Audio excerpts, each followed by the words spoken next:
Alhamdulillah, alhamdulillahilladzi anzala as-sakinata fi qulubil mu'minin liyazdadu imanan ma'a imanihim.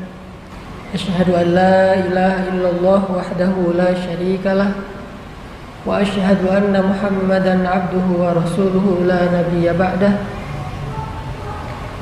Allahumma salli wa sallim wa barik ala sayyidina Muhammadin wa ala alihi wa sahbihi ajma'in. Allah Subhanahu wa ta'ala berfirman di dalam surat Ali Imran ayat 190, salah satu ayat yang cukup terkenal, yang isinya A'udzu billahi minasyaitonir rajim. Bismillahirrahmanirrahim. Inna fi khalqis samawati wal ardi wa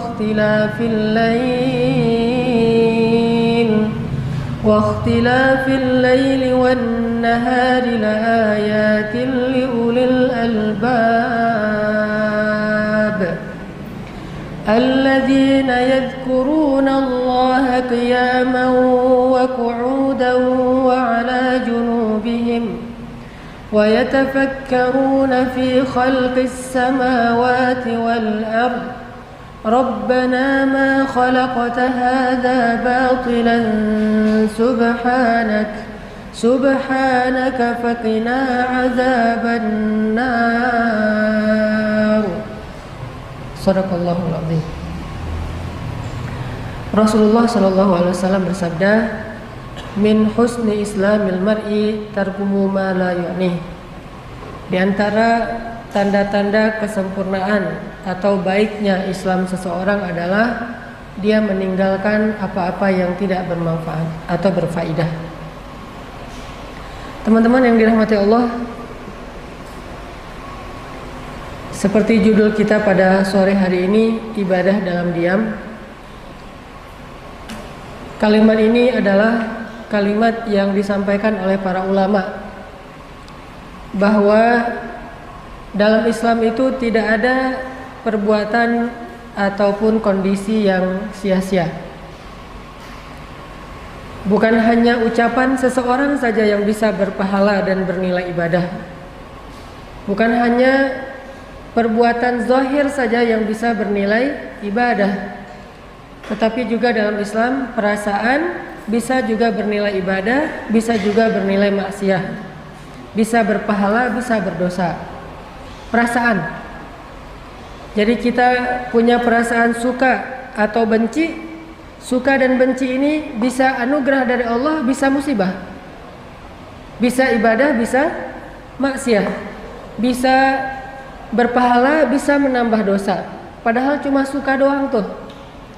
Mencintai sesuatu atau benci terhadap sesuatu, suka kepada sesuatu atau enggan terhadap sesuatu, itu aja bisa bernilai pahala, bisa bernilai dosa.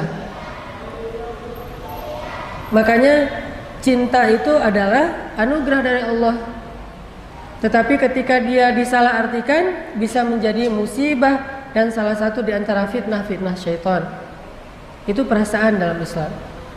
Sehingga kita mengenal dalam sunnah Nabi itu ada namanya sunnah sirah. Sirah itu artinya yang tampak pada diri Rasulullah SAW. Ada juga sunnah yang dikenal dengan istilah sarirah. Sarirah itu yang tidak tampak tentang Rasulullah SAW. Dan yang tidak tampak ini disebut dengan batin. Urusan-urusan di dalam diri beliau, termasuk apa yang membuat Nabi suka, apa yang membuat Nabi tidak suka.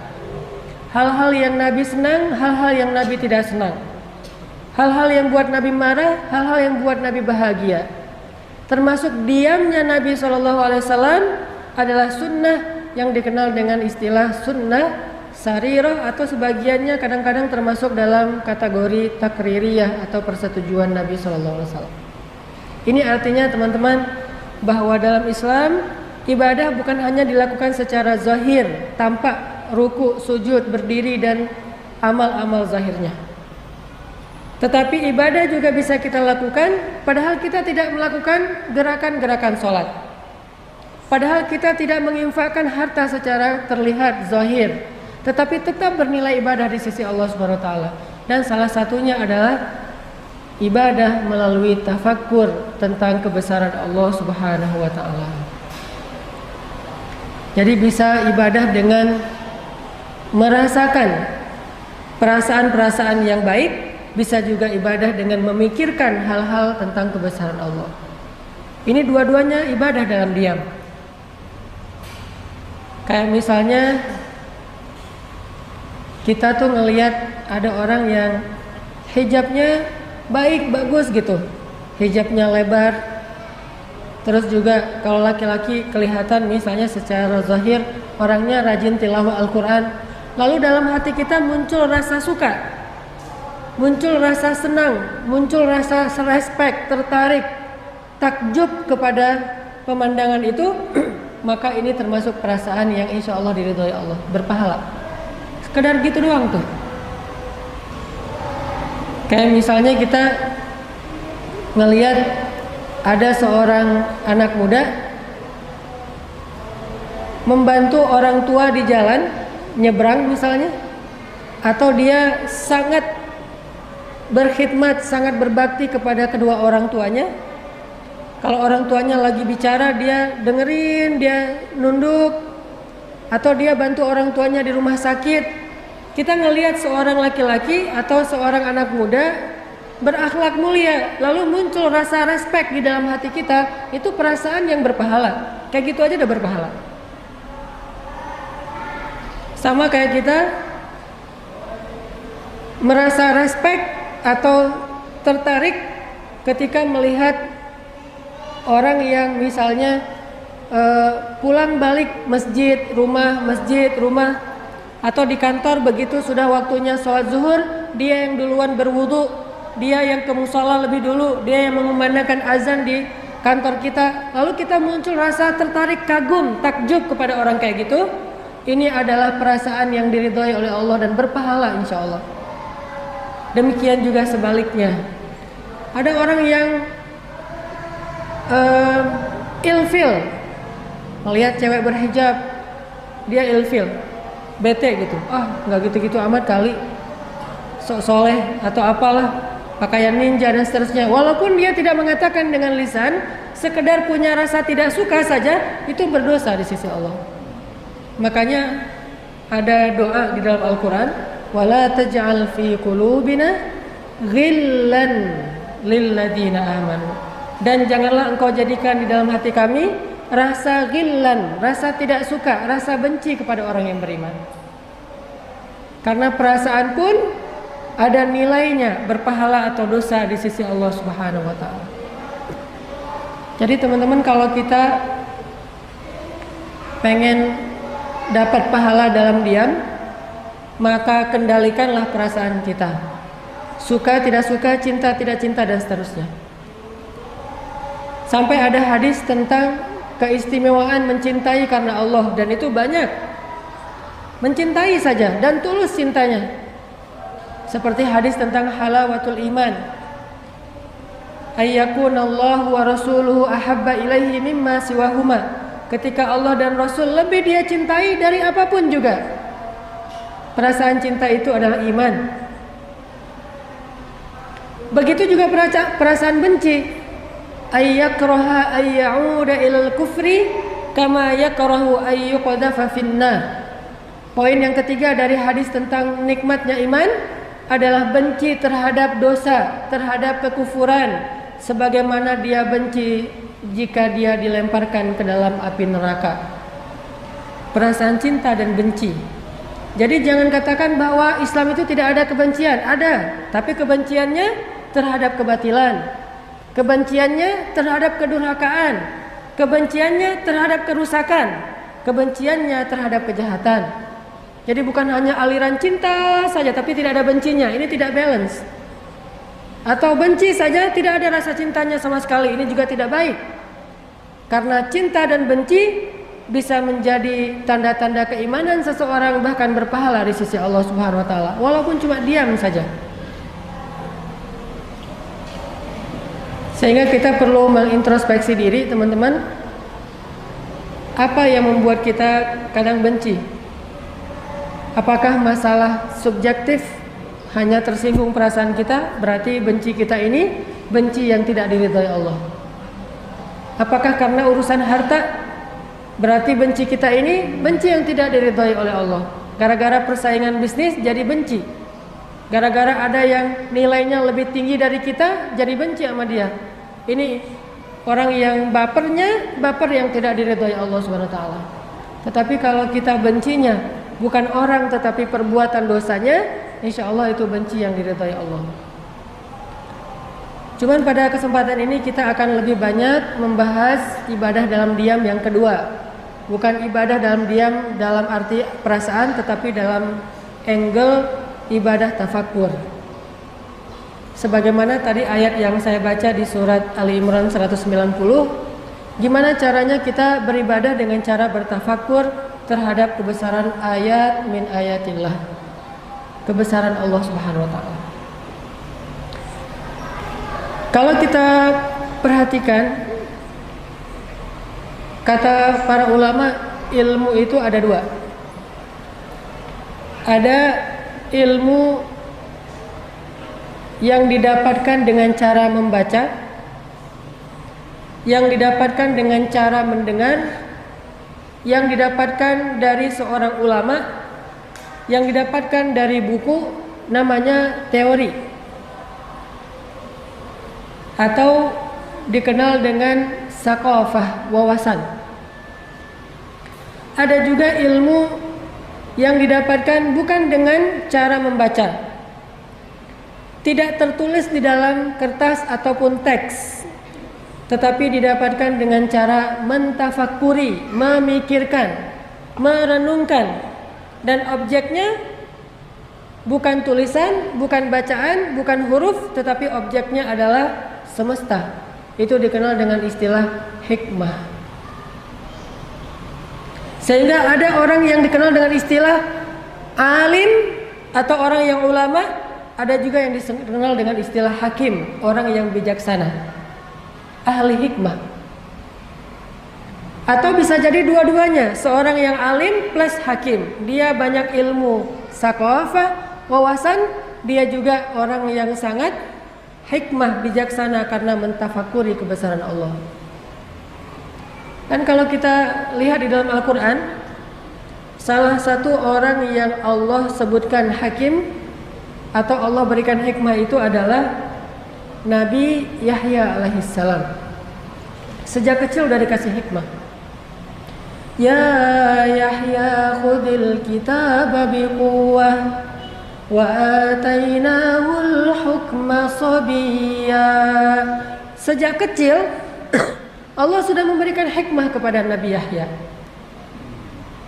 Apa maksud hikmah? Nabi Yahya lebih faham kitab Taurat daripada ayahnya sendiri, yaitu Nabi Zakaria. Padahal Nabi Yahya itu belajar Taurat dari Nabi Zakaria, tetapi beliau lebih mengerti Al-Taurat daripada ayahnya. Kenapa? Karena banyak tafakkur. Dari kecil hobinya itu sama dengan sepupu beliau, Maryam. Senangnya itu duduk di sebuah tempat yang terbuka lalu mentafakuri kebesaran Allah Subhanahu wa taala. Itu juga yang dilakukan oleh Nabi Daud dan diteruskan oleh Nabi Sulaiman. Nabi Daud hobi banget duduk di alam terbuka, kemudian mentafakuri kebesaran Allah, lalu berzikir kepada Allah, lalu diikuti oleh semesta. Bertasbihlah bersama Daud gunung, jibal. Bertasbihlah bersama Daud tuyur atau burung-burung, semuanya ikut bertasbih bersama Daud. Dan itu tidak dilakukan dalam bentuk ritual di dalam sholat atau di dalam masjid, tetapi di alam terbuka. Jadi bisa dibilang teman-teman, tafakur itu adalah hobinya para nabi. Jadi kalau ada CV para nabi gitu ya, nama Yahya, lahir di Palestina misalnya, nanti hijrahnya sampai ke Yordan. Hobi misalnya tafakur. Kalau kita mungkin traveling, kalau saya mungkin main air gitu ya. Kalau para nabi itu hobinya tafakur. Bukan hampir, semua nabi itu senang tafakur. Semua nabi. Walaupun yang terkenal adalah Nabi Ibrahim tafakur, lihat bintang, ini Tuhan gak ya? Lihat bulan, inikah Tuhan? Lihat matahari, benarkah ini Tuhan karena dia lebih besar? Tafakur dalam mencari kebenaran. Lalu Allah membimbingnya kepada kebenaran. Lalu terkenal juga tafakurnya Sulaiman, terkenal juga tafakurnya Nabi Ayub ketika beliau sakit, terkenal juga tafakurnya Nabi Musa ketika di Madian dan di Bukit Tursaina, terkenal juga tafakur yang sangat banyak dari para anbiya. Makanya Nabi Yahya lebih paham kitab Taurat daripada Zakaria, karena salah satu hobi yang paling disukai Yahya itu sejak dari kecil adalah tafakur. Dari kecil. Makanya buat ibu-ibu nih, biasakan anak kita tafakur, Bu. Gimana caranya? Pancing, kasih dia pancingan, kasih dia semacam clue gitu buat dia mentafakur. Biasakan dia, bantu dia, bimbing dengan tafakur. Misalnya pas lagi jalan ngelihat apa, kaitkan dengan Allah. Apapun yang terjadi dikaitkan dengan Allah. Apapun yang terjadi dihubungkan dengan Allah. Harus dihubungkan dengan Allah. Itu yang dilakukan oleh para anbiya dan orang-orang soleh. Kayak ada adegan kalau kita baca kisah Nabi Yahya. Suatu hari Nabi Zakaria seharian gak ketemu dengan anaknya Yahya, sehingga khawatir terhadap keselamatan Nabi Yahya.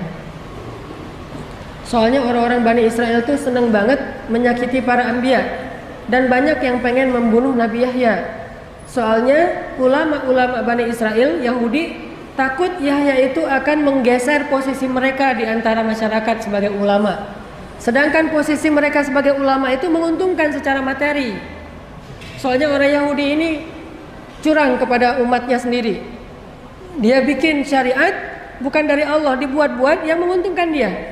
Yang Allah menyebutnya dengan istilah yaktubunal kitaba bi aidihim, menulis kitab dengan tangan mereka sendiri, wa yashtaruna bi ayatillahi tsamanan qalila, dan menjual ayat-ayat Allah dengan harga yang sedikit. Itu kerjaan Yahudi, ulama-ulamanya. Menghalalkan yang haram, mengharamkan yang halal. Sehingga ketika Nabi Yahya muncul, apalagi Nabi Isa, mereka khawatir posisi mereka terganggu dan membahayakan pendapatan mereka. Banyak kejahatan yang mereka lakukan demi ingin menggeser atau menyingkirkan Nabi Yahya alaihissalam. Sehingga suatu hari Nabi Zakaria tidak melihat Nabi Yahya di rumah ibadah, tidak juga di rumahnya. Sehingga Nabi Zakaria mencari-cari seharian, di mana Yahya, di mana Yahya. Akhirnya Nabi Zakaria mencari di dalam hutan. Ketika dicari di dalam hutan atau di sebuah kebun, Nabi Zakaria melihat Nabi Yahya sedang duduk di depan sebuah lubang yang dibuat sendiri oleh Nabi Yahya, mirip dengan kuburan. Maka mendekatlah Nabi Zakaria kepada Yahya, bertanya, "Ya bunayya, wahai anakku tersayang, apa yang kamu lakukan sendiri di dalam kebun ini?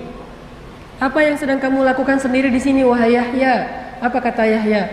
"Ya abati, wahai ayahku, bukankah ayah menceritakan bahwa yang bisa menghidupkan hati itu adalah mengingat kematian? Bukankah mengingat kematian itu akan membuat seseorang itu selalu sadar dan tidak lupa kepada Allah?" Kata Zakaria, "Benar." "Maka wahai ayah," kata Yahya, "saya sengaja datang ke sini menggali sebuah lubang seolah-olah itu kuburan. Lalu saya mengingat kematian dengan cara menatap ke arah kuburan itu. Lalu saya berkata kepada diri sendiri, wahai diriku, kamu pasti akan dikuburkan di tempat ini suatu saat kelak. Dan saat itu terjadi, maka kamu hanya seorang diri, tidak ada yang bisa menolong kamu, wahai diriku, jiwaku." Jadi Nabi Yahya itu usia masih sekitar 7 tahun, udah punya inisiatif tafakur. Bayangin anak 7 tahun gali kuburan terus tafakur. Ada nggak sih anak sekarang kayak gitu? Yang ada anak sekarang 7 tahun mungkin ngegame. Anak 7 tahun mungkin sibuk dengan gadgetnya. Anak 7 tahun ngejar-ngejar Go Pokemon. Ke masjid juga, tetapi bukan untuk sholat ya. Soalnya Pokemonnya masuk masjid. Dia kejar tuh ke dalam masjid. Beda generasinya. Kalau dulu 7 tahun udah punya hobi tafakur, sampai punya inisiatif membuat galian. Lalu dia duduk di depannya sambil menangis. Yahya menangis. Makanya kata Allah, Nabi Yahya itu adalah hamba yang sangat lembut hatinya. Apa sifat Nabi Yahya? Wa hananan min ladunna wa zakatan wa kana taqiyya. Hanan at-taqi. Itu sifat Nabi Yahya. Saya menamakan diri dengan Hanan at-taqi itu karena berharap bisa meneladani Nabi Yahya, dan itu salah satu nabi favorit saya banget lah pokoknya. Makanya pas saya punya anak laki-laki satu-satunya, langsung saya kasih nama Yahya. Dari dulu saya favorit banget, ngefans banget sama Nabi Yahya. Seandainya ada IG-nya pasti saya following. Cuma nggak ada IG-nya. Dikepoin cari-cari mana IG Nabi Yahya, memang nggak ada kan ya. Facebooknya nggak ada, IG-nya nggak ada, yang ada suratnya. Sehingga saya hafal surat tentang Nabi Yahya, yaitu surat Maryam yang dibuka dengan kisah Nabi Yahya. Lalu saya berdoa dengan doa Nabi Zakaria supaya dikasih anak laki-laki dan akan diberi nama Yahya. Alhamdulillah dikabulkan. Itu ajaib banget tuh doa. Kalau teman-teman pengen punya anak laki-laki dan soleh, coba hafal doa di pembukaan surat Maryam. Fahabli min ladunka waliya waj'alhu rabbi radiyya. Ya Allah, beri saya seorang anak laki-laki yang meneruskan dakwah, dan jadikan dia anak yang Engkau ridhoi, dan jadikan dia seorang anak yang lembut, yang bersih, yang tidak pernah berbuat dosa, yang berbakti kepada kedua orang tuanya. Dan saya menamakan dia Yahya. Sehingga alhamdulillah Allah berikan kepada saya seorang anak laki-laki yang saya memperhatikan lembut sekali. Anak saya yang bernama Yahya luar biasa, lembut sekali. Gak pernah marah-marah. Kalau dia marah pun minta disayang. Kalau kita marah, sayang aja katanya. Gak mau dimarahin. Dari lahir suaranya ketika udah bayi lahir kan teriak-teriak tuh. Saya punya anak pertama namanya Aisyah, kedua Maryam, ketiga Yahya, keempat Mutia. Kalau Maryam ini lahir teriak-teriak. Karena emang bidannya bapaknya sendiri. Saya yang jadi bidan, lahir tidak ada dokter, tidak ada bidan, saya tarik aja kepalanya. Jadi pas dia keluar dari kandungan, yang pertama dia lihat wajah saya. Wah, ini bapak saya. Sehingga dia dekat banget sama saya. Kalau saya ke laut surfing, dia ikut. Nih namanya juga lahir, yang pertama dia lihat adalah muka saya. Tapi teriaknya, suaranya lantang gitu, layaknya bayi. Kalau Yahya pas lahir suaranya pakai irama. Gitu. Wah, ini pakai irama Kurdi nih. Jadi kayak saya membaca ini ada bakat gift suara, sehingga kalau mengaji lebih mudah daripada yang latihan. Itu Nabi Yahya, lembut sekali hatinya, dan semakin sering tafakur semakin lembut hati Nabi Yahya, dan tidak pernah berbuat dosa. Walam yakun jabbaran asiyya, tidak pernah berbuat maksiat. Itu orang nggak pernah buat dosa satu-satunya. Semua manusia nanti di akhirat akan dihisab dosanya. Ada yang diampuni, ada yang tidak diampuni. Kecuali Yahya tidak punya dosa,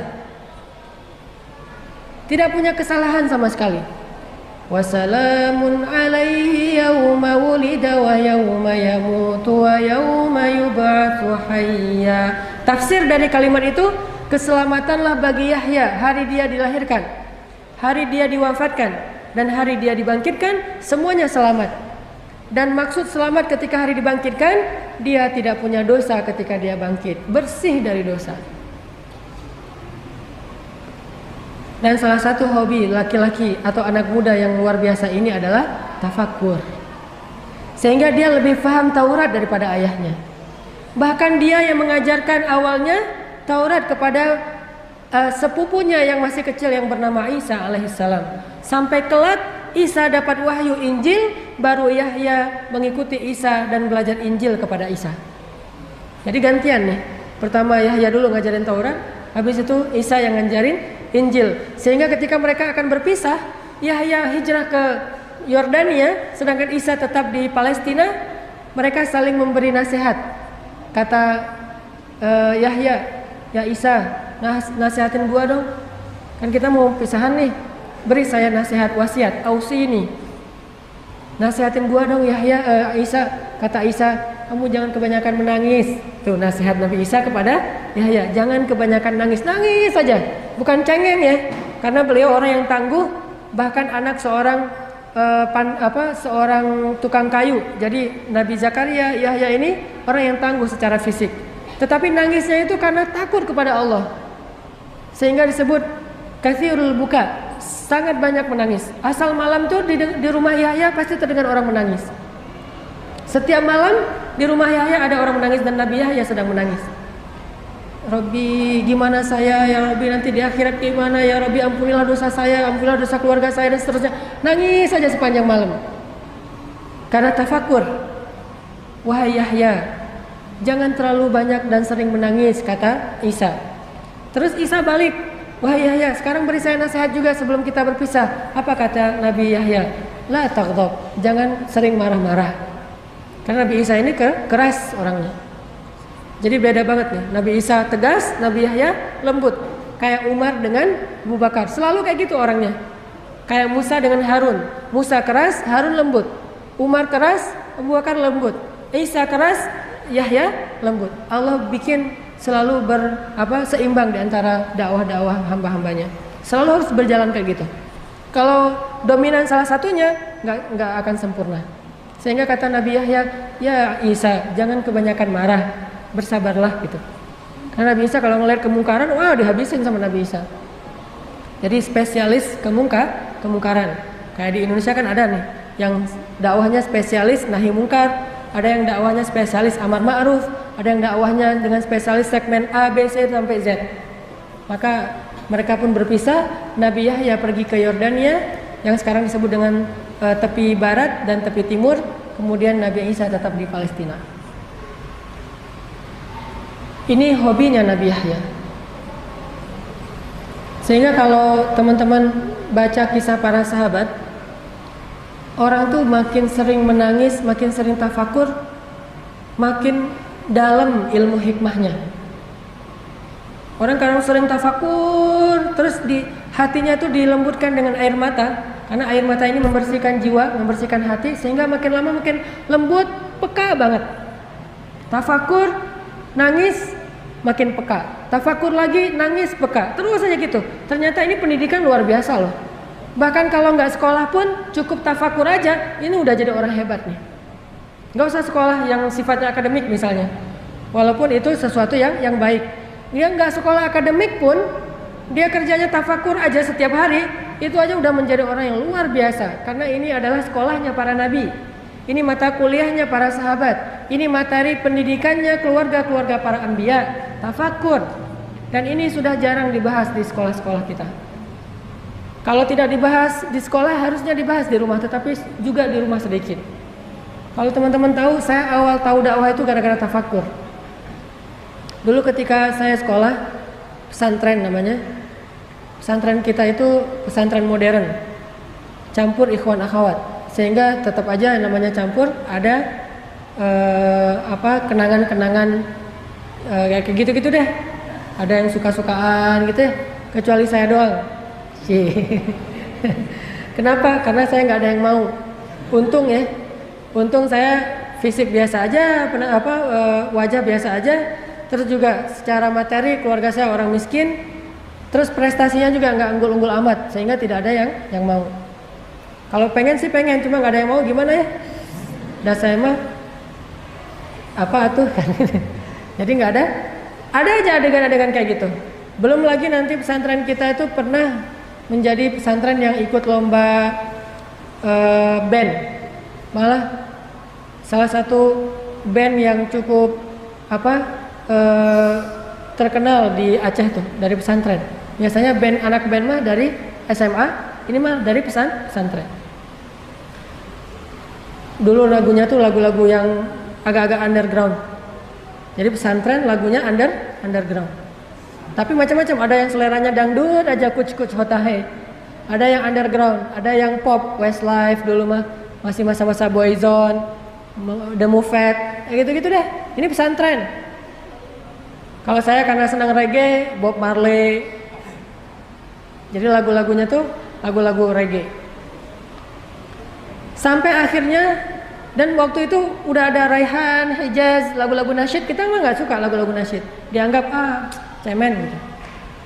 Sampai akhirnya suatu hari ketika lagi liburan sekolah, saya lagi main bola di depan masjid. Masjid di Aceh itu kan halamannya luas-luas tuh. Kita bisa main bola di depan masjid. Ternyata di masjid itu lagi ada jamaah tabligh khuruj di situ. Kan jamaah tabligh mah khuruj antar masjid ke masjid ya, 3 hari, 40 hari gitu. Ada jamaah dari Pakistan lagi khuruj di masjid saya di Banda Aceh. Pas kita lagi main bola, pas istirahat habis main bolanya habis asar, mendekati maghrib kita istirahat, dipanggil sama salah satu amir jamaah dari Pakistan yang lagi khuruj di situ. Sini gitu, pakai bahasa Inggris. Come here. Akhirnya saya datang, duduk di sebelah dia senyumin aja, senyum orang soleh. Dari senyumnya aja udah nambah iman ya. Kalau senyum kita kan mematikan, ini senyumnya menghidupkan. Ada orang yang senyum mematikan hati, ada orang yang senyumnya menghidupkan hati. Makanya cewek-cewek kalau nge-posting, senyumlah yang menghidupkan hati. Senyumnya ditutup dengan cadar, jadi nggak kelihatan. Kalau senyum kita berlebihan, malah mematikan hati orang yang ngelihat. Ini orang soleh senyum ke saya, jadi saya kayak dapat ilham, dapat hidayah gitu.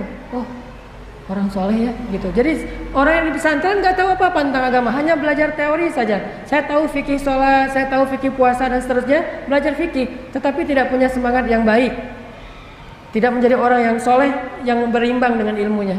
Sampai amir atau pemimpin jamaah ini bilang ke saya sambil nunjuk ke langit. What's that in Indonesian? Apa itu dalam bahasa Indonesia, kata dia. Saya bilang langit. Kata dia, langit Allah cipta. Tunjuk ke pohon. Saya bilang, pohon Allah cipta, kata dia. Dia cuma tahu bahasa Indonesia Allah cipta aja. Terus dia tunjuk, ada sapi yang lagi merumput di depan masjid. Itu sapi Allah cipta. Gitu aja terus, setengah jam Allah cipta, terus Allah cipta. Tapi setelah Allah cipta, saya ngerasa ada sesuatu yang beda di dalam jiwa saya. Jadi kayak orang yang baru sadar dan baru bangun dari tidur. Itu luar biasa, kerasa banget di hati kita. Ini namanya fiqhul qulub. Pemahaman yang paling baik itu dirasa di hati, bukan hanya difahami dengan logika. Dan itulah yang disebut dengan fikih dalam Islam. Dan itu tidak akan didapatkan kecuali dengan cara-cara yang Allah ajarkan. Diajarkan oleh orang-orang ahli hikmah, materinya adalah kebesaran-kebesaran Allah dan akan sampai ke dalam hati, bukan menambah wawasan. Wawasan apa? Orang saya juga udah tahu. Langit, orang saya yang ngasih tahu. Pohon, sapi, batu, segala macam, gunung, karena rumah saya itu dekat laut, dekat gunung. Jadi kita nggak bolang banget.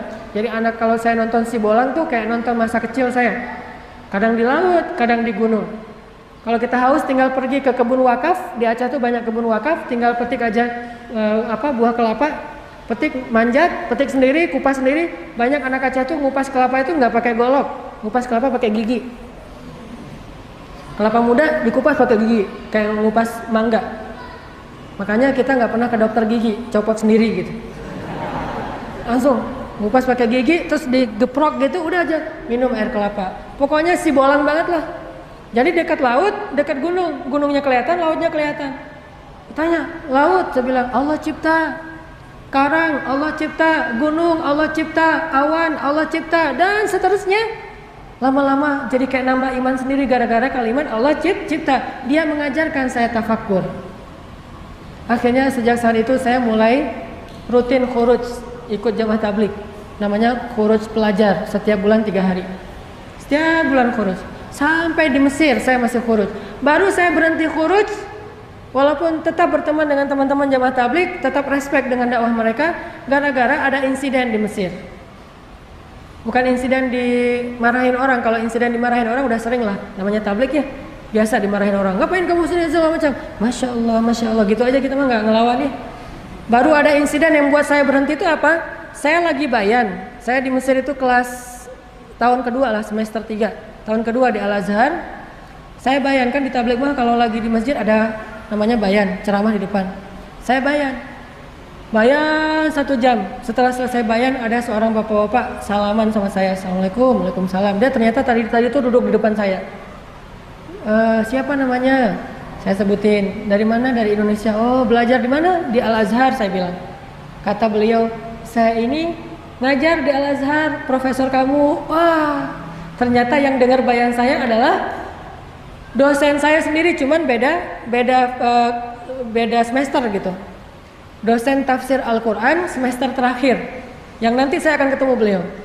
Kalau nanti udah semester terakhir, saya itu dosen kamu di Al-Azhar. Nih ya, kamu tuh tadi pas bayan banyak salah, kata dia. Aduh, banyak informasi yang keliru, banyak hadis-hadis yang nggak kayak gitu, banyak tafsiran yang keliru dan seterusnya. Oh gitu Prof, maaf saya nggak tahu segala macam. Makanya kalau kamu mau belajar, udah aja nggak apa-apa kamu khuruj, nggak apa-apa kamu berdakwah, tetapi jangan bayan dulu, karena bayan itu menyampaikan ilmu. Kalau nggak paham bisa membahayakan orang yang mendengar. Akhirnya saya minta maaf, dan sejak saat itu saya tidak berani lagi untuk bayan. Mulai saya belajar ke gerakan Ikhwanul Muslimin. Saya tinggal di pelosok yang banyak tokoh-tokoh ikhwannya. Salah satu guru ikhwan saya, Profesor Dr. Abdurrahman Uwais, meninggal dalam kudeta militer di Mesir, dan mudah-mudahan mendapatkan pahala syahid. Dan foto beliau tersebar di koran, saya tahunya di Indonesia beliau ditembak. Dan itu orang soleh banget, udah soleh baik lah gitu. Setiap beliau nggak pernah mengambil gajinya di kampus. Diambil sih 1.000 pon, tetapi setelah diambil langsung dibagi-bagi kepada mahasiswa. Saya sering dibagikan gaji beliau. Ditanya, kalau udah gajian langsung pergi ke kos-kosan mahasiswa Indonesia, nanya, anak-anakku udah pada beli buku belum? Belum Prof gitu. Ini beli buku, udah aja dibagi-bagi untuk beli buku kuliah. Udah pada bayar uang kuliah belum? Belum, bayarin kalau yang nggak dapat beasiswa. Bulan ini udah belanja beras belum, atau gandum atau apa? Kita mah pasti jawabannya belum, nama mahasiswa ya, belum aja. Masalahnya belum aja semuanya. Untung si dokternya nggak kok belum aja nih jawabannya. Kasih aja setiap bulan tuh, habis gaji beliau 1.000 pound untuk membiayai kita-kita. Dan beliau hidupnya dari kebun, dan setiap panen pasti datang bawa berkarung-karung hasil panen, adas, kemudian gandum segala macam dibawa untuk mahasiswa. Ada yang zakat, ada yang sedekah, ada yang hadiah. Orang yang solehnya luar biasa. Saya kenal banget dengan beliau. Tidak sombong sama sekali, rajin menabung. dan tidak sombong. Intinya teman-teman, saya sendiri ngerasa bahwa tafakur itulah yang mengantarkan saya kepada dakwah, sehingga tafakur ini menjadi salah satu di antara amalan yang saya rasa cepat sekali menambah keimanan. Dan itu juga yang dilakukan oleh para sahabat. Salah satunya adalah yang paling senang tafakur itu Abu Bakar As-Siddiq. Itu hobinya tafakur banget. Sehingga karena Abu Bakar ini orang yang sangat rajin tafakur dan berkorban yang paling banyak untuk agama Allah, Allah kasih dia hikmah yang lebih dibandingkan sahabat yang lain. Sampai tingkat hikmahnya itu kepada kepekaan jiwa, yang kalau kita mungkin nyebutnya dengan istilah basiroh, punya kepekaan jiwa. Itu Abu Bakar. Salah satu contoh kepekaan jiwanya, beliau memahami teks, memahami Al-Quran lebih dalam daripada sahabat yang ngerti tafsir.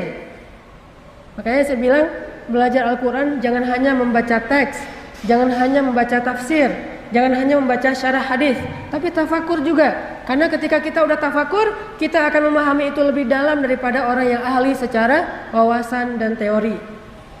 Abu Bakar membuktikan itu. Contohnya ketika turun ayat Al-yawma akmaltu lakum dinakum wa atmamtu alaikum ni'mati wa raditu lakumul islam dina. Idza jaa nasrullahi wal fath wa ra'aitan nasa yadkhuluna fi dinillahi afwaja. Ketika ayat ini turun, ayat tentang sempurnanya agama, sudah lengkap semua syariat, maka semua para sahabat itu bertakbir karena bahagia. Allahu Akbar, Allahu Akbar, agama sudah sempurna, syariat sudah utuh, syariat sudah lengkap, bertakbir semuanya, kecuali Abu Bakar menangis. Mereka mengira ayat ini adalah ayat berita gembira, agama sudah sempurna, akan dimenangkan oleh Allah. Berarti ini ayat berita gembira, mereka bertakbir. Sedangkan Abu Bakar menangis.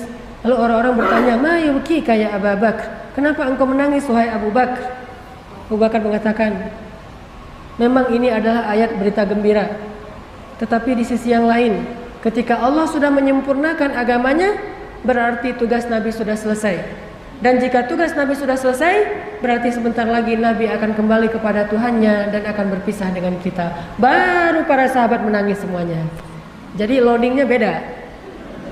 Kalau Abu Bakar tuh nggak ada buffering, cepat gitu. Kenapa nggak ada bufferingnya?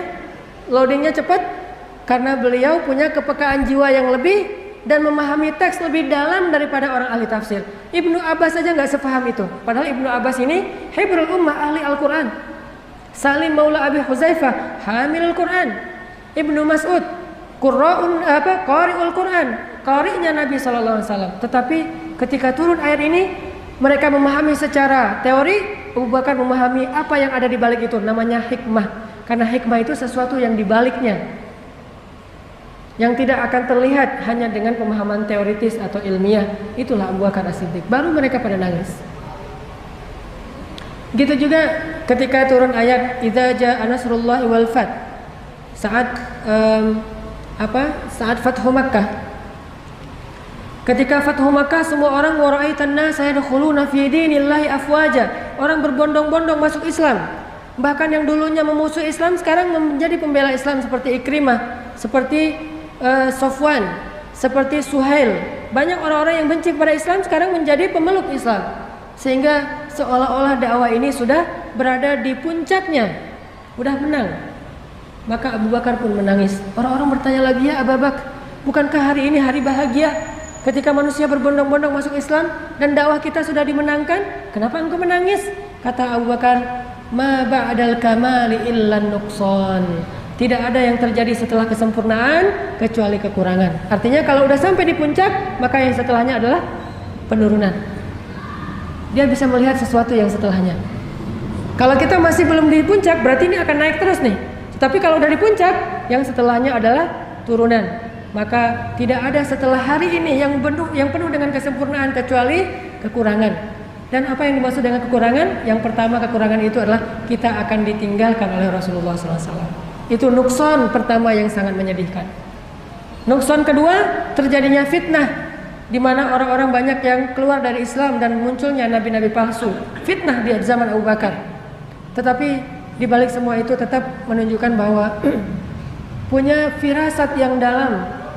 Karena Abu Bakar ini orang yang suka tafakur, dan dengan tafakur itu Allah melembutkan jiwanya sehingga Abu Bakar dikenal dengan orang yang istilahnya raqiqul qulub, raqiqul qalb, orang yang hatinya lembut sekali, peka banget.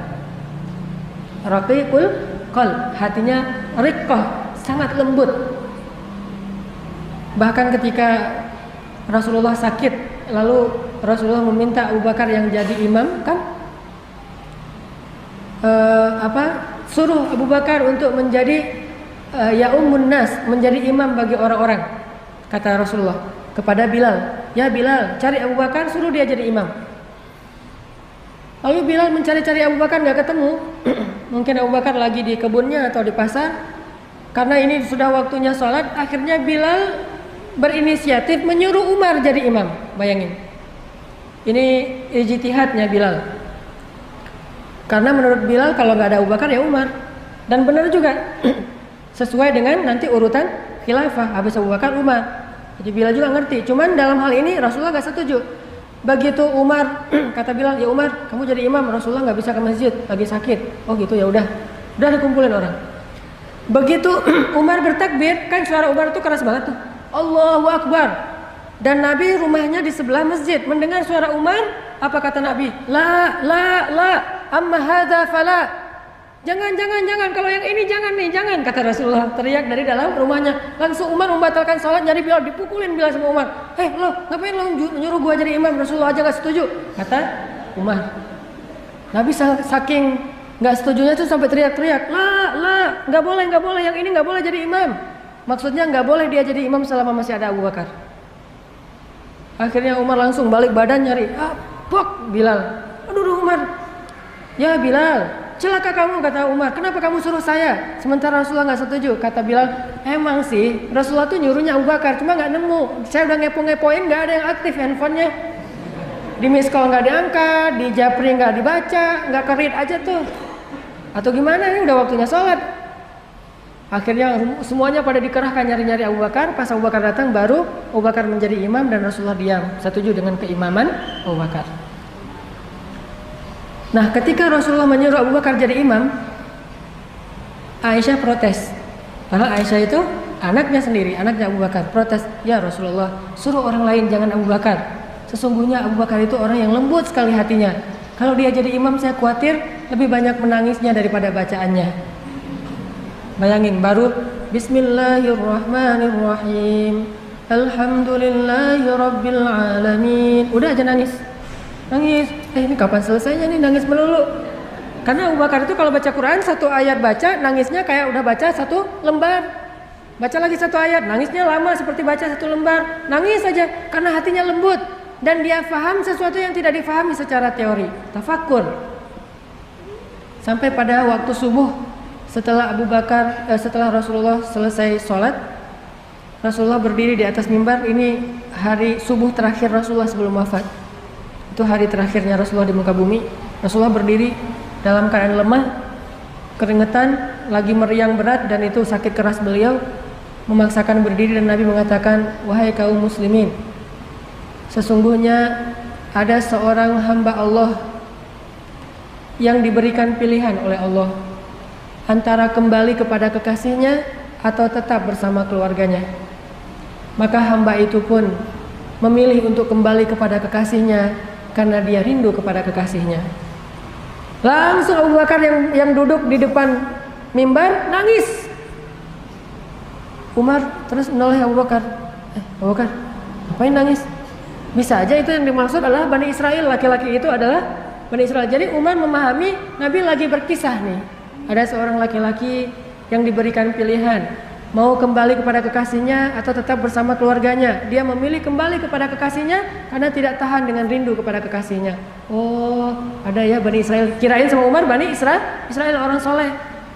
Lalu Abu Bakar mengatakan, "Ya Umar, tahukah kamu siapa laki-laki itu?" Kata Umar, "Emang siapa?" "Dialah Rasulullah SAW.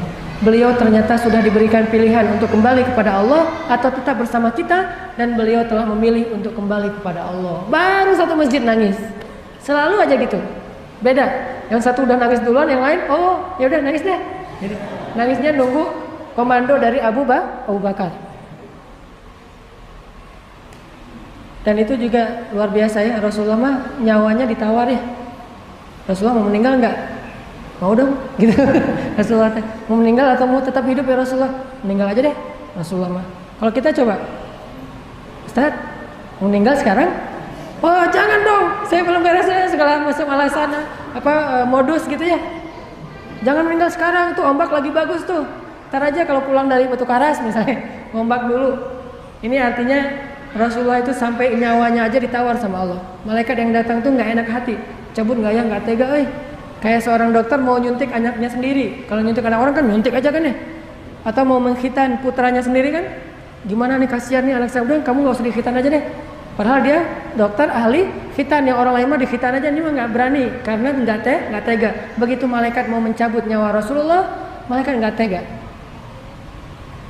nyabut dikit-dikit. Pas Rasulullah mengatakan sakit gitu, oh ya tante, jangan, dilepas sama malaikat. Jadi nyawanya tuh mau dicabut, dilepas lagi. Sakit ya Rasulullah, maaf, nggak jadi lagi tuh, cabut lagi nggak jadi. Bukannya Rasulullah mudah, susahnya mungkin kadang-kadang malaikat nggak tega tuh. Jadi pelan dicabut, Nabi kesakitan langsung dilepas lagi. Saking cintanya malaikat kepada Rasulullah SAW, sampai nggak tega banget mau nyabut nyawa Rasul. Belum lagi nanti malaikat Jibril duduk di sebelah Nabi, seolah-olah kayak sahabat dekat banget megangin Nabi. Pas Nabi lagi dicabut nyawanya, ngelihat ke arah Jibril, Jibril berpaling. Sampai Nabi bertanya, "Ya Jibril, apakah engkau benci melihat wajahku?" Kata Jibril, "Bukan ya Rasulullah, saya nggak tega." Coba bayangin, adegannya sampai segitu banget tuh. Rasulullah lagi dicabut nyawanya, Jibril nggak mau ngelihat. Gini aja Jibril, coba bayangin Jibril yang perkasa, tiba-tiba jadi gitu, nggak mau ngelihat. Aduh, nggak tega Rasulullah dicabut nyawanya. Coba kalau yang lain, yang mana orangnya diliatin gitu ya, ditonton sama malaikatnya. Ini mah nggak ditonton karena malaikat nggak tega. Dan ternyata Abu Bakar faham tentang hadis itu. Umar nggak paham. Ini orang yang rajin tafakur. Terus sahabat lain yang rajin tafakur dan sangat peka adalah Utsman bin Affan. Utsman ini juga punya basirah. rajin tafakur, Allah berikan kepekaan di dalam jiwanya. Saya pernah cerita mungkin pada masa kekhalifahan Utsman jadi Amirul Mukminin, Utsman itu juga selain presiden, dia imam di masjid, dia juga yang mengajarkan Al-Quran. Jadi presiden, imam, ulama sekaligus. Ini Khulafaur Rasyidin tuh empat-empatnya kayak gitu, ideal gitu ya. Dia presiden, dia imam masjid, dia juga yang ngajarin ilmu. Terutama Ali yang paling luar biasa di antara empat ini kalau ilmunya. Nah, Utsman lagi ngajarin ilmu Al-Quran di masjid. Dan mereka tuh sangat menghargai majelis ilmu.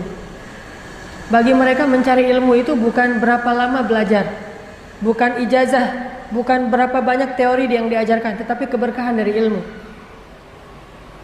Sehingga diantara adab duduk dalam majelis ilmu yang bagi mereka itu wajib, walaupun secara fikih tidak wajib, adalah sebelum masuk ke dalam majelis ilmu berwudu. Itu mereka tuh berwudu dulu.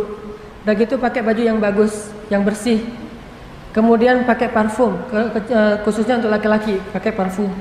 Udah gitu diam gitu. Saking diamnya majelis ilmu di zaman sahabat, Nabi kalau lagi ngomong itu di masjid kayak nggak ada orang. Nabi kayak lagi ngomong sendiri, nggak ada suara sama sekali. Jangankan suara, gerak aja nggak ada.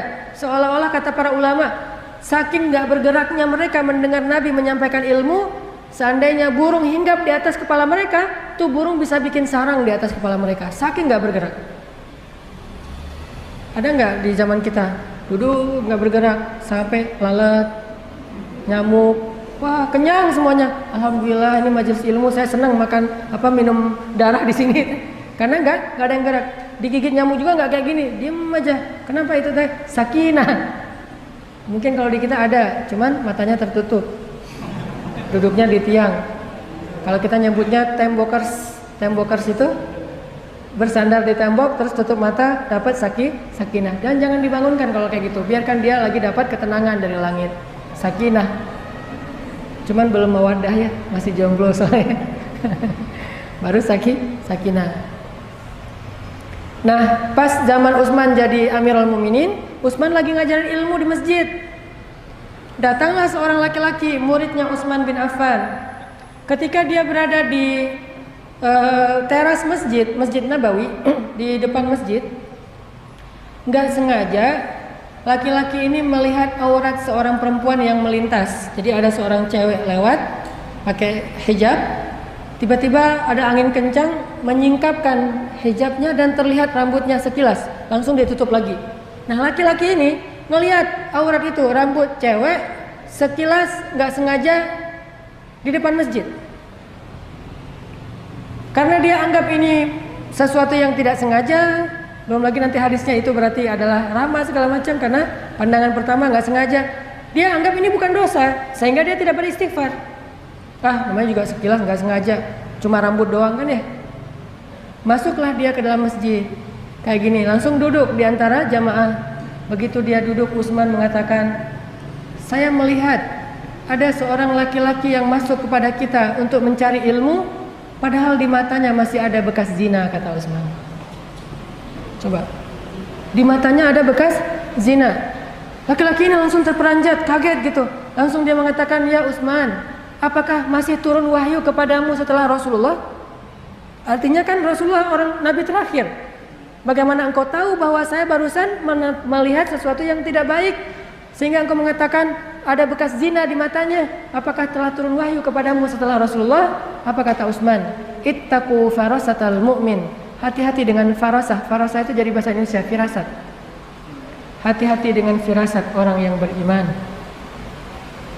Bayangin, ngelihat cuma sekilas rambut doang, nggak sengaja pula nuntut ilmu, disuruh keluar sama Utsman kecuali dia beristighfar. Gimana kalau yang lebih dari itu? Sengaja nyari, browsing, ngepoin, ngeklik, ngelihatnya bukan cuma rambut, dan sengaja, dan nggak sekilas, dan lebih dari rambut. Kira-kira gimana tuh nuntut ilmunya? Itulah bedanya mereka dengan kita. Kalau kita mencari ilmu itu untuk direkam di dalam pikiran kita, hafal, tahu, ngerti. Nanti kalau ustadznya nyebut lagi, oh saya udah pernah dengar. Kalau kita baca lagi, oh gue udah pernah tahu tuh. Kalau dibacakan sama teman, saya udah hafal hadisnya. Bagi kita ilmu tuh di sini. Bagi mereka ilmu itu di sini. Kalau ilmu di sini, sambil bermaksiat pun bisa mencari ilmu. Ini konsep barat nih. Orang barat kan kayak di film-film atau di mana tuh mencari ilmu pacaran. Bahkan di kelas tuh duduknya satu bangku berdua, cewek cowok dengan pacarnya. Nanti ada live party misalnya, ada misalnya summer party segala macam, tetap aja ada party-partian. Tetapi juara kelas, berprestasi, nilainya bagus, doktoralnya di usia masih 20 tahun. Karena ilmu mereka cuma di sini. Nggak akan membuat hati mereka beriman dengan ilmu seperti itu. Sedangkan orang Islam mencari ilmu itu bukan untuk dihafal, tetapi fiqhul qulub, difahami dengan hati. Dan itu tidak akan bisa didapatkan kecuali dengan cara meninggalkan dosa. Beda cari ilmu ala barat dengan ala Islam. Kalau ala barat sambil bermaksiat juga dapat ilmu. Tapi dalam Islam dosa kecil menghalangi kita dari ilmu. Itu yang dialami oleh Imam Syafi'i kan. Ke pasar gak sengaja ngelihat ada seorang ibu-ibu betisnya keangkat, namanya orang di pasar gitu lagi kerja, betisnya keangkat gak sengaja, langsung Imam Syafi'i memalingkan wajahnya, lupa beberapa hadis. Dan ketahuan banget Imam Syafi'i kalau lupa, soalnya gak pernah lupa. Kalau kita ngerasa biasa-biasa aja karena emang kita jarang ingat. Makanya nggak tahu kalau ada lupa. Emang saya nggak pernah ingat apa-apa. Kalau orang menghafal Quran itu ketahuan. Kalau dia habis ada dosa itu ketahuan. Apa ketahuannya? Murojaahnya susah. Ayatnya lupa, itu orang yang hafal Quran. Jadi kalau kita nggak ngafal Quran nggak akan ketahuan. Saya mah ngelihat gitu biasa-biasa aja. Ya biasa-biasa aja karena nggak ada ayat yang dihafal, tidak ada hadis yang dihafal sehingga nggak ada yang lupa. Kalau kata teman-teman, hati-hati jaga pandangan, hilang hafalan. Kecuali bagi yang tidak menghafal gitu ya. Kalau yang nggak menghafal, ada juga yang nakal. Nggak apa-apa, hilang hafalan, ntar hafal lagi gitu. Gampang kalau hilang nanti dihafal lagi. Artinya kepekaan itu al-fiqhu fiqhul qulub. Pemahaman yang di hati itu tidak akan didapatkan kecuali dengan tadi meninggalkan dosa. Makanya kata Utsman ini orang yang hatinya peka, dan itu salah satunya dibangun dengan banyaknya bertafakur. Dan kita nanti bisa baca kalau dalam biografi Utsman itu kalimat-kalimat tafakurnya Utsman itu luar biasa. Dan di antara semua hamba-hamba Allah yang ahli tafakur ulul albab ini, Rasulullah SAW adalah orang yang paling sering menyampaikan hadis-hadis tafakur. Contoh nih, tafakur itu kan artinya menghubungkan suatu objek dengan penciptanya, pemiliknya. Lihat gunung, Allah cipta tadi. Lihat langit, Allah cipta. Kalau nggak bahasa itu minimal kita bahasanya Masya Allah, Subhanallah, Allahu Akbar. Itu artinya menghubungkan suatu objek semesta dengan pemiliknya. Itu namanya tafakur. Kayak tadi ayatnya Rabbana ma khalaqta hadza batilan subhanaka faqina adzabannar. Dan gak usah terlalu ribet dengan yang benar subhanallah atau masya Allah, sama aja lah. Saya sering banget dapat pertanyaan, Ustadz, kita kalau ngelihat keajaiban alam semesta bacanya yang benar subhanallah atau masya Allah ya? Ayatnya subhanallah tuh. Subhanak artinya subhanallah. Bisa juga masya Allah, tergantung maksud. Subhanallah itu artinya gak mungkin sia-sia. Masya Allah itu artinya gak mungkin kecuali dengan seizin Allah. Sama-sama bisa dibaca dengan ketakjuban. Kayak kita ngelihat alam yang luar biasa, ada siklusnya, subhanallah. Artinya nggak mungkin ini terjadinya secara sia-sia, pasti ada maksudnya. Itu bacanya subhanallah. Tapi kalau kita bilang masya Allah, itu artinya ini nggak akan mungkin terjadi kecuali dengan seizin Allah, dengan kehendak Allah. Berarti bacanya tergantung niatnya, tergantung maksudnya apa di dalam hati kita. Rasulullah itu sering sekali mengaitkan satu objek dengan Allah atau akhirat. Itu tafakur. Contoh, jadi dalam satu perjalanan, kalau nggak salah ini perjalanan perang Tabuk, Nabi berhenti di sebuah rest area di oasis. Kan perjalanannya tuh panjang, harus berhenti di beberapa spot. Suatu malam Nabi dengan pasukannya kaum muslimin berhenti di sebuah oasis. Dengan takdir Allah, kebenaran waktu itu malam bulan purnama, dan mungkin purnama yang paling sempurna. Kayak mungkin di kita tuh ada fenomena bulan yang paling dekat jaraknya dengan bumi sehingga bulan terlihat lebih besar. Waktu itu mungkin kayak gitu, lagi bulan purnama sempurna banget, dan tidak ada awan, cerah sekali. Satu helai awan pun nggak ada.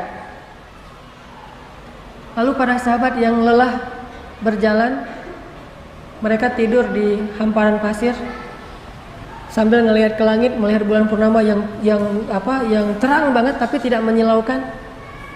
Hening pada ngelihat langit gitu sambil istirahat gitu. Jadi hiburan mereka itu ngelihat langit. Kalau hiburan saya tuh ngelihat istri. Maaf ya bagi yang belum punya. Hiburan saya itu menatap wajah istri saya seperti rembulan, tapi jangan dari jarak dekat. Kalau dari jarak dekat kan rembulan mah nggak mulus ya, dari jarak jauh gitu.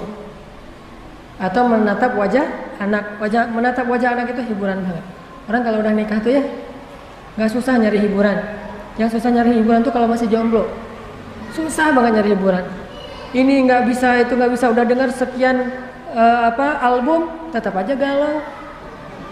Udah jalan sini jalan sana, minum segala macam minuman, mulai dari soda, dan kemudian sampai bahkan ada yang ke beer house, tetap aja galau. Tapi kalau udah nikah, tinggal lihat wajah pasangan, udah hiburan. Belum lagi senyumnya, belum lagi nanti dan seterusnya. Itu ya, itu mah intermezzo doang. Susah menghilangkan materi itu. Balik lagi ya. Jadi pada pada menatap bulan gitu, pada hening semuanya. Tiba-tiba Nabi mengatakan, tahukah kalian nanti penduduk surga itu akan menatap wajah Allah seperti saat ini kalian menatap bulan. Tidak ada penghalang di antara mereka, kata Nabi. Ini artinya apa?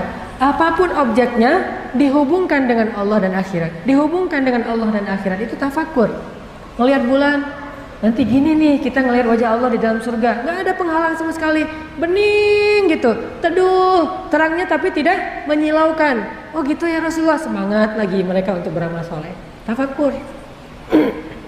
Nanti tafakur Nabi yang lain misalnya, Nabi lagi jalan, terus ngelihat seonggok bangkai onta. Jadi ada bangkai onta yang sudah dipenuhi belatung, dan onta itu namanya onta saibah. Saibah itu artinya onta yang menurut keyakinan orang Arab jahiliyah, onta yang membawa sial, kutukan. Ciri-cirinya telinganya dipotong. Jadi ada hamin, saibatin, banyak istilah-istilah onta pembawa sial di zaman jahiliyah. Nah onta ini kalau udah dipotong telinganya, nggak ada yang mau makan dagingnya, tidak ada yang mau minum susunya, dan tidak ada yang mau menungganginya. Kenapa? Dianggap onta pembawa sial. Hidupnya aja nggak ada yang mau, apalagi matinya.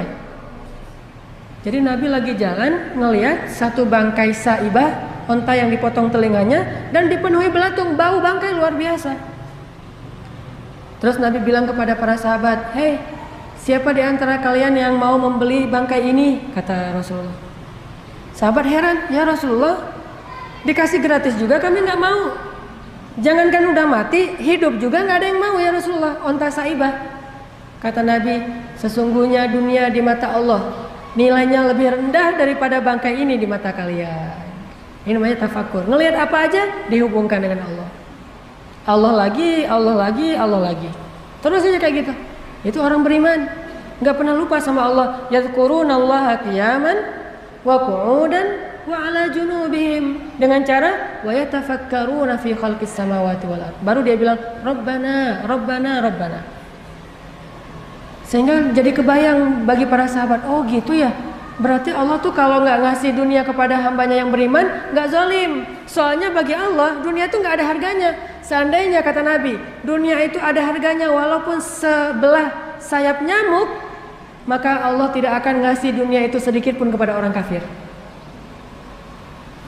Jadi kita salah paham tentang Allah gara-gara menghargai dunia.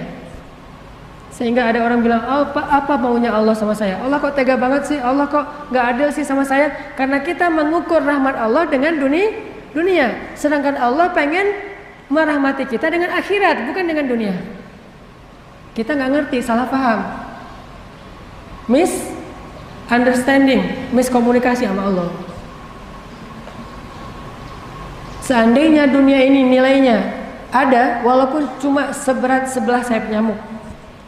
Berapa gram kira-kira sebelah sayap nyamuk? Nggak ada gramnya.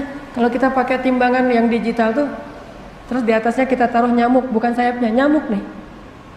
3 ekor, jangan 1 ekor. Keluar nggak angkanya? Nggak keluar, 1 juga nggak keluar. Naruh mungkin nyamuk misalnya 10 ekor, masih belum keluar angkanya. Butuh ratusan ekor nyamuk baru keluar angka 1. Itu nyamuk loh. Gimana sebelah sayap nyamuk? Lebih nggak keluar lagi angkanya, saking tidak ada nilainya dunia di mata Allah. Seandainya ada segitu aja nilainya, maka Allah nggak mau ngasih dunia ini kepada orang kafir, karena Allah nggak mau merahmati orang kafir.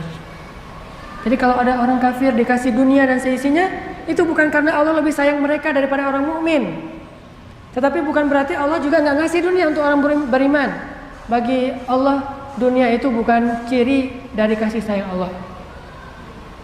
Dunia ini bisa jadi amanah, bisa juga jadi fitnah. Sedangkan rahmat bukan dunia, akhirat. Kecuali Allah kasih dunia yang menjadi kebaikan untuk akhirat. Kaya tapi dermawan, itu baru rahmat namanya. Kalau kaya doang bukan rahmat. Makanya yang kita disuruh cemburu itu bukan ke orang kaya, tetapi orang kaya yang dermawan. La hasada illa fitnatain. Tidak boleh cemburu kecuali kepada 2 orang. Salah satunya orang yang kaya dan menghabiskan kekayaannya fi sabilillah. Menghabiskan kalimat kata kuncinya, kekayaannya fi sabilillah. Jadi yang kita cemburu itu bukan kekayaan, tetapi habisnya kekayaan itu di jalan Allah. Jadi dunia itu baru jadi rahmat kalau dunia itu membawa orang kepada akhirat, baru jadi rahmat. Kalau semata-mata dunia saja, itu bukan rahmat di mata Allah. Jadi jangan salah paham. Kok saya setelah hijrah malah susah hidup saya? Jangan salah paham. Kalau setelah kita hijrah, setelah kita bertaubat, setelah kita memperbaiki diri, dunia kita malah jadi susah. Bukan berarti Allah mencabut rahmatnya, tetapi Allah ingin mungkin melindungi kita dari fitnah-fitnah dunia. Karena Allah sayang sama kita, nggak dikasih dunia. Kalau dikasih hanya untuk mencukupi kebutuhan kita, yang nggak membuat kita sampai lupa diri. Karena banyak orang makin dikasih dunia makin sombong, makin dikasih dunia makin jauh dari Allah, makin dikasih dunia makin jarang sholatnya. Dan kita ngerasain sendiri kalau lagi banyak masalah, sholat khusyuk, nangis-nangisnya, tahajud panjang, jam 1 malam udah bangun tahajud sampai subuh. Begitu dikasih solusi, subuh juga kadang kelewat. Makanya Allah nggak mau kita celaka gara-gara dunia, kasih aja masalah terus. Jadi kalau kita pengen Allah nggak ngasih masalah, istiqomah, dikasih dunia tetap beribadah, nggak dikasih dunia juga beribadah, sehingga Allah nggak khawatir ngasih dunia untuk kita. Ini hambaku siap nggak ya dikasih harta? Ini hambaku siap nggak ya dikasih pasangan? Jangan-jangan ntar dia kalau udah dikasih pasangan lupa sama gua. Akhirnya udah deh jomblo aja loh, biar semakin dekat sama Allah gitu, bisa kayak gitu. Intinya Nabi itu mengaitkan bangkai onta dengan Allah. Jalan lagi tuh, jalan lagi, lewatin sebuah bukit, namanya Bukit Jamdan di daerah Madinah. Antara Madinah dengan Madain Soleh, agak-agak jauh dari kota Madinah. Namanya Bukit Jamdan. Jamdan ini salah satu bukit yang paling angker bagi orang Arab. Jadi kalau udah lewat lereng atau lembah Jamdan, semua orang ketakutan, dianggap ada jin penunggunya. Dan di situ banyak orang yang celaka. Sehingga ketika kaum muslimin lewat lereng atau lembah Jamdan, banyak desas-desus di antara kaum muslimin, ini Jamdan loh, ini Jamdan loh. Mulai ada cerita horor. Lalu Nabi mengatakan, hadza Jamdan. Ini adalah bukit atau gunung Jamdan, dan dia adalah sabaqal mufarridun. Lalu para sahabat mengatakan, apa arti mufarridun ya Rasulullah? Mufarridun itu adalah orang yang banyak bertasbih kepada Allah, sedangkan gunung ini lebih banyak lagi daripada orang-orang ahli bertasbih kepada Allah. Jadi kalau ada orang ahli ibadah tasbih terus ribuan kali tasbih, gunung Jamdan ini lebih banyak lagi bertasbih kepada Allah. Artinya Nabi itu mengaitkan semesta itu dengan Allah. Ini hamba Allah, jadi kalian gak usah khawatir. Kalau kita jalan kemana-mana itu kita melihat, oh ini hamba Allah, ini hamba Allah, ini hamba Allah. Sehingga kita tidak hidup di dunia yang jauh dari penciptanya. Melihat apapun, ini hamba Allah. Jangan kayak orang yang tidak beriman mengatakan alam. Oh ini fenomena alam. alam lagi, jarang yang Allah. Saya kan paling sering tuh nonton kalau di TV Nat Geo ya, National Geographic. Senang banget nonton Nat Geo, terutama yang Nat Geo Wild tentang alam liar gitu. Dan selalu bahasanya alam telah menyediakan segalanya untuk kita. Yang nyediain alam. Itu bahasa orang evolusi. Tapi kita Allah lagi. Sebagaimana mereka tidak pernah enggan untuk mengatakan evolusi alam, kita juga nggak akan enggan untuk mengatakan Allah. Sehingga saya kalau lagi nonton Nat Geo tuh, Masya Allah, Subhanallah, sering terkagum-kagum sendiri ngelihat kebesaran Allah di alam semesta. Walaupun referensinya mereka, tetapi tafakur kita untuk mengingat Allah SWT. Kayak misalnya hiu, ocean misalnya, atau killer fish. Salah satunya hiu, selain paus pembunuh. Killer whale ya. Whale killer atau killer whale? Pokoknya paus pembunuh aja. Nih ada hiu nih ceritanya. Ternyata teman-teman, hiu itu adalah vacuum cleaner Allah di dalam lautan. Dia itu hanya makan ikan atau makhluk laut yang terluka atau akan jadi bangkai dan akan jadi polusi di dalam laut. Sehingga dia akan punya dua sensor. Satu sensor ciuman darah, satu lagi dia pakai sonar untuk melihat gerak. Jadi kalau ada ikan yang geraknya, berenangnya udah nggak teratur karena terluka dan bentar lagi mau mati, udah mulai lemah nih, maka akan terbaca oleh sonar sensornya hiu dari jarak sekian puluh kilometer.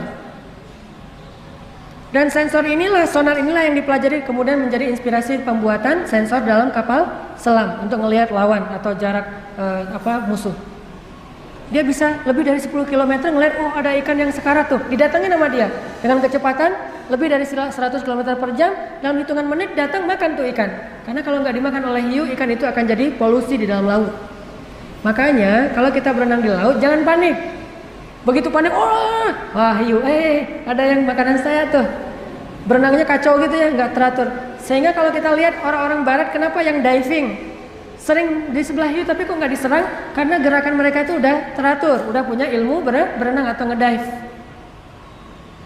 Coba bayangin diving pas lewat hiu langsung panik sendiri. Hiu yang tadi nggak tahu jadi tahu tuh.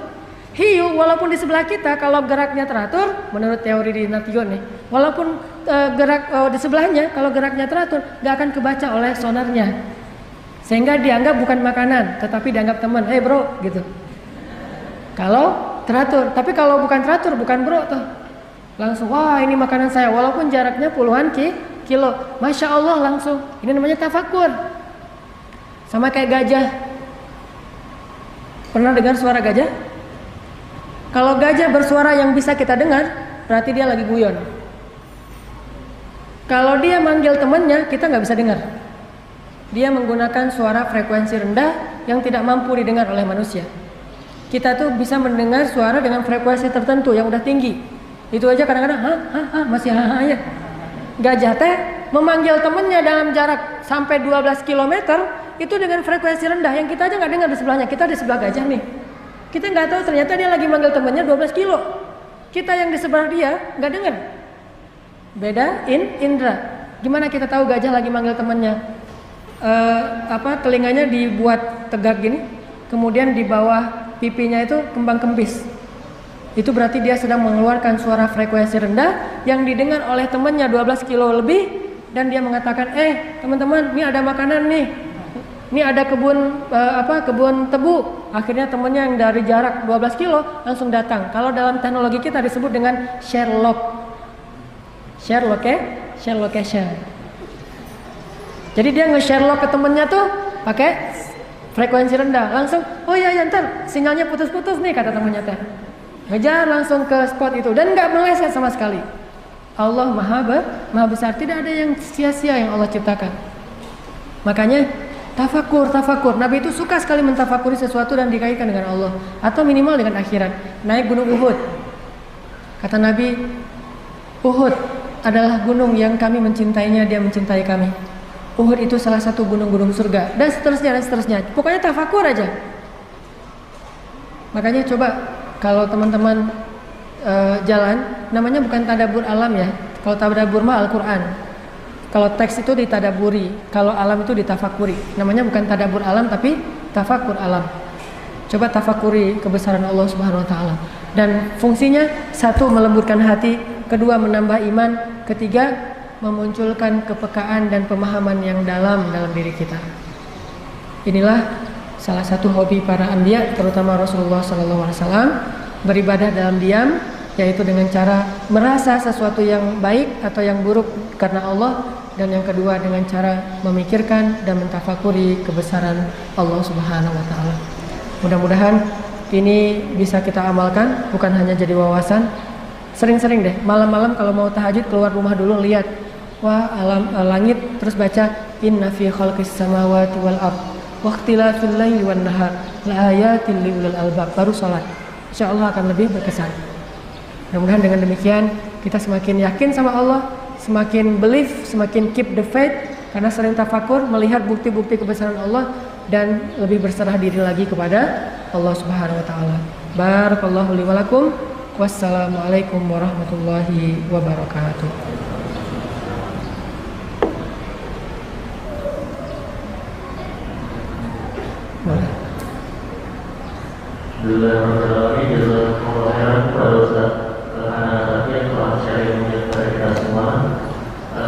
Kita masih ada waktu kurang lebih sekitar 15 menit lagi. Kita buka sesi tanya jawab pada jamaah. Silakan kita yang ingin ditanyakan. Untuk sesi awal saya dibuka satu pertanyaan dari Iwan dan satu pertanyaan dari awalnya. Silakan.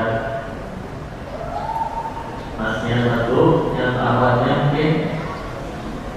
Oke, silakan Masnya dibuka. Bismillahirrahmanirrahim. Assalamualaikum warahmatullahi wabarakatuh. Assalamualaikum. Ustaz, nama saya Fahmi, mau nanya Ustaz. Kalau bisa kita ambil kesimpulan yang saya dapat adalah tafakur itu adalah bagian dari kita berdialog dengan alam dan berdialog dengan Allah. Itu akan menghasilkan hati yang lembut. Lantas, kalau misalkan hati kita sudah terlalu keras, apakah berdialog terlebih dahulu atau kita melembutkan hati kita terlebih dahulu agar ketika berdialog itu langsung bisa masuk ke dalam hati. Kemudian ada tips atau trik dari Ustaz ketika kita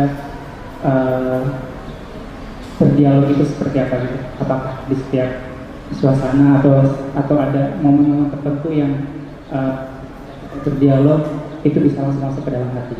Itu aja Ustaz. Terima kasih. Assalamualaikum warahmatullahi wabarakatuh. Pernah curhat nggak sama Allah? Gimana curhatnya? Atau kapan? Asar. Oke. Salah satu cara kita tafakur atau berdialog dengan Allah itu curhat. Kayak yang dilakukan Nabi Daud dan Nabi Sulaiman. Dan curhat itu pakai bahasa yang paling lembut dan paling romantis yang kita bisa. Kalau Nabi Sulaiman itu paling lembut menggunakan bahasa ilahi. Dan kayak orang ngobrol aja, bukan kayak doa yang berirama ya atau berbahasa Arab. Ini ngobrol aja tapi lembut, pelan. Ilahi, saya adalah hambamu. Saya punya banyak dosa. Saya hina, saya tercela, saya punya banyak aib. Terus dialog sama Allah. Lalu kita sebutkan kebesaran-kebesaran Allah. Ya Allah, Engkau maha besar. Ini semuanya adalah ciptaanmu. Langit yang tinggi, Engkau yang membangunnya. Bumi yang terhampar, Engkaulah yang membentangkannya. Kita sebut kebesaran Allah.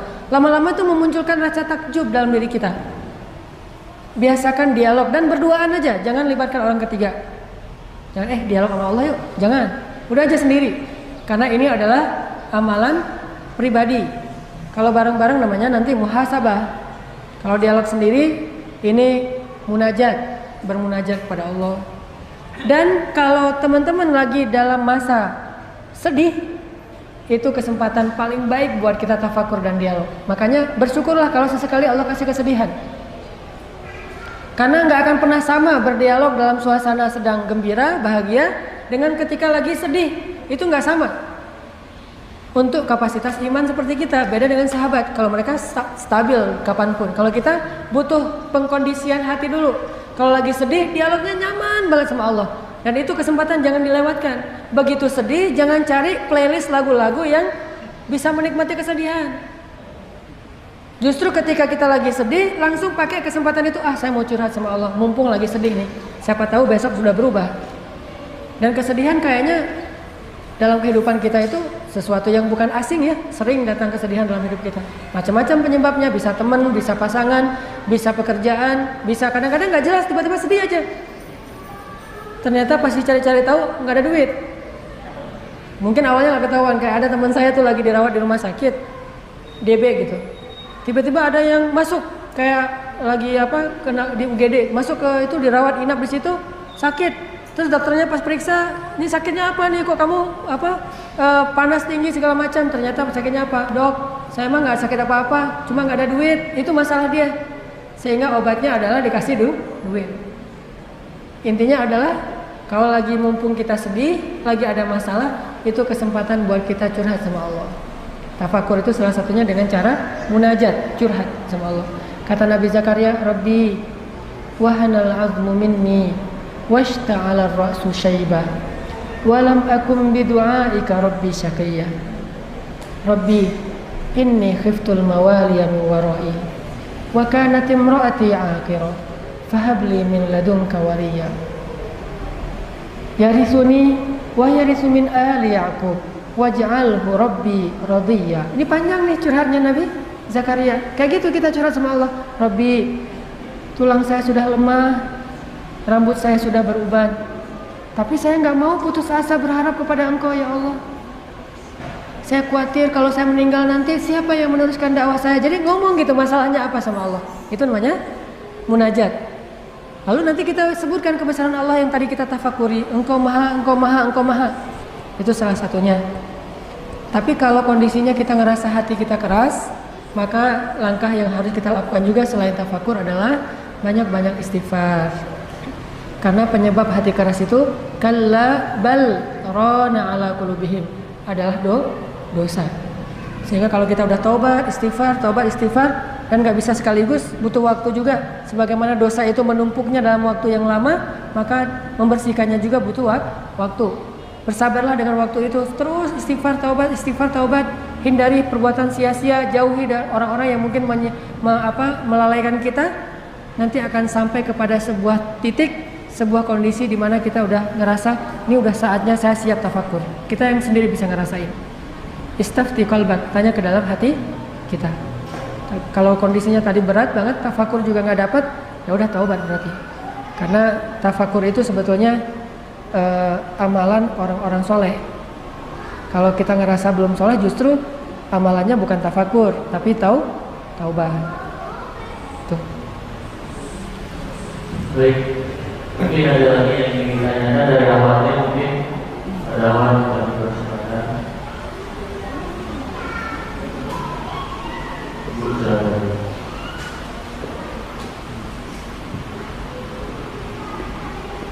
Assalamualaikum Pak Ustadz. Waalaikumsalam.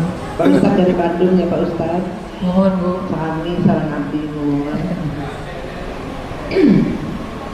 Pak Ustadz. Ya Bu. Dalam tafakur itu apakah supaya kita khusyuk ya? Ada bacaan-bacaan yang harus kita ucapkan atau gimana, atau hanya merenung memikirkan kebesaran Allah atau apa?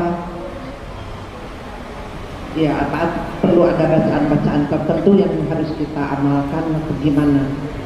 Baik. Dan berapa lamanya tafakur itu yang harus kita kerjakan?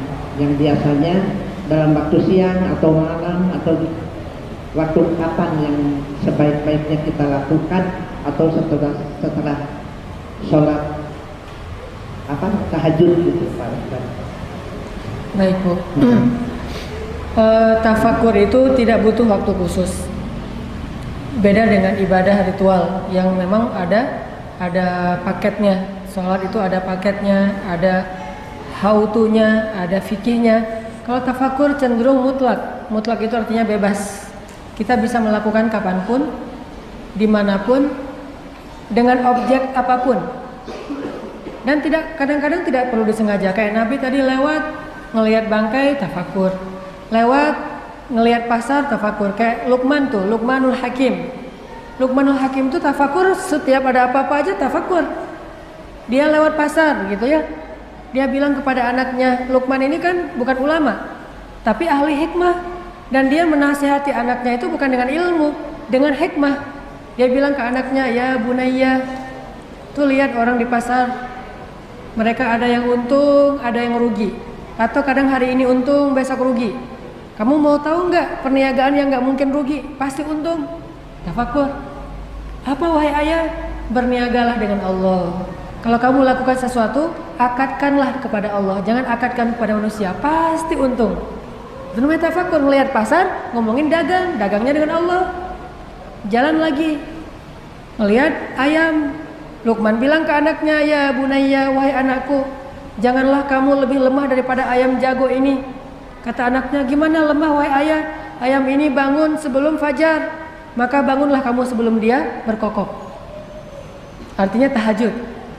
Jalan lagi, pas Luqman kerja di ladang gandum tuannya, dia hitung butiran-butiran gandum. Luqman bilang kepada anaknya yang ada di surat Luqman, wahai anakku, tidaklah satu amalan sekecil biji gandum ini disembunyikan di langit atau di perut bumi atau di dalam bongkahan batu, kecuali Allah pasti tahu dan akan menghisapnya di akhirat. Gandum. Jadi apa aja dikaitkan dengan Allah, akhirat, dan itu butuh latihan juga. Nggak bisa sekaligus. Kadang-kadang ya tapi tafakurnya apa ya? Nggak ngerti ya. Kaitkan aja dengan Allah minimal. Ini Allah cipta, ini Allah cipta, minimal itu aja. Dari situ nanti akan berkembang. Kita mengasah tafakur kita dengan cara melatihnya, dengan membiasakannya. Jadi nggak ada waktu khusus, tidak ada bacaan khusus, tidak ada objek khusus. Bacaan khususnya mungkin ayat tadi surat Ali Imran 190, tapi tidak harus membaca ayat itu. Yang penting tafakur.